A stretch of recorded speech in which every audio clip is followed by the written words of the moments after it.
गायत्री विद्यापीठ के vice principal थे। उनका नाम था भास्कर सिन्हा जी। शुरू शुरू में जब वो आए तो फिजिक्स पढ़ाया करते थे। फिजिक्स पढ़ाते थे, गुरुदेव के पास गए, गुरुदेव मैं कार्यकर्ता बनना चाहता हूँ। गुरुदेव ने परीक्षा ली, ये पाया कि उनका जीवन ना जो है पूरी तरह से उनके समर्पण के लिए थी। तो गुरुदेव ने उनसे कहा कि बेटा क्या करता है तो बोले कि मैं फिजिक्स पढ़ाता हूँ। गुरुदेव ने कहा फिजिक्स तो हमारे यहाँ है नहीं, और क्या कर सकता है? तो उन्होंने कहा गुरुदेव मैं गाड़ी चला सकता हूँ। गुरुदेव ने कहा फिर गाड़ी चलाना। हमारे यहाँ एक ही गाड़ी है, उस समय एक गाड़ी हुआ करती थी UTJ 3199। तो गुरुदेव की गाड़ी, वंदनीय माता जी की गाड़ी बहुत लंबे समय तक आदरणीय भास्कर माँ जी नहीं चलाई। एक दिन क्या हुआ, हर की पौड़ी गए। आज की तरह का शांति कुंज नहीं था। आप में से जितने लोग शांति कुंज आए, आज तो शांति कुंज तक आने के जाने के साधन बहुत सारे हैं। उन दिनों में एक ही साइकिल थी शांति कुंज में, एक ही सिटी बस चलती थी। 6 बजे के बाद आपको शांति कुंज आने के लिए कुछ मिलता नहीं था। हाथी और शेर के अलावा कुछ नहीं मिलता था, इतना ज़्यादा कष्टप्रद रास्ता था।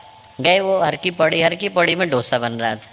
उनका मन हुआ डोसा खाएं, जेब टटोली तो पैसे रही, मन दुखी हो गया। उनको लगा कि मैं इतनी दूर से आया, अब मैं सब कुछ छोड़ करके आश्रम में स्वयं सेवक बन गया हूँ, तो मेरे पास पैसा ही नहीं, डोसा भी नहीं खा सकता। सोचते सोचते वापस शांति कुंज को आ रहे थे, आए कि आदेश हुआ गुरुदेव आ रहे हैं, गाड़ी निकालो। गाड़ी निकाली उनने, गुरुदेव माता जी आके बैठ गए। कहाँ चलें गुरुदेव? गुरुदेव ने कहा भास्कर ऐसा कर, ऋषिकेश ले चल। ऋषिकेश में कहाँ चलें? मुनि की रेती ले चल। मुनि की रेती पहुँचे। मुनि की रेती में कहाँ चलूँ? गुरुदेव बोले मद्रास कैफे ले चल। मद्रास कैफे पहुँचे। क्या करना है गुरुदेव? गुरुदेव बोले एक काम कर भास्कर, अंदर से तू 3 मसाले डोसे लेकर के आ। मेरे लिए ले आ, माता जी के लिए, अपने लिए लेकर के आ। अंदर गए, अंदर से 3 मसाले डोसे लेकर के आए। जैसे ही लेकर के आए तो गुरुदेव बोले कि बेटा मैं तो प्याज खाता नहीं, मेरी वाली तो तू ही खा ले। माता जी बोली कि मैं भी नहीं खाती, मेरे वाला भी तू ही खा ले।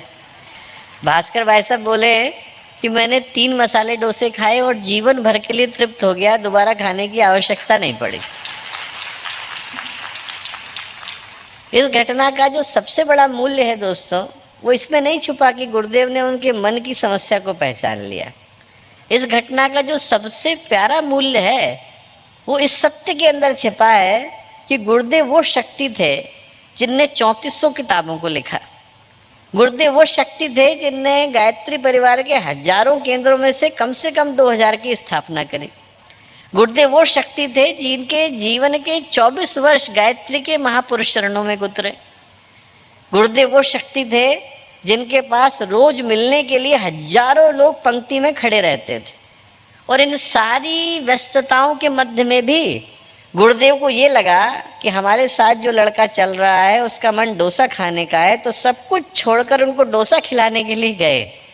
ये करने के लिए कितनी बड़ी योग्यता की आवश्यकता है। गुरु अनेकों मिल जाते हैं दोस्तों, आज की तारीख में तो शिष्य उतने नहीं हैं जितने गुरु उपलब्ध हैं। गुरुओं की कमी नहीं है, पिता बड़ी मुश्किल से मिल पाते हैं। हम लोग सौभाग्यशाली हैं कि हम लोगों को गुरुदेव माता जी के रूप में अपने माता पिता मिले।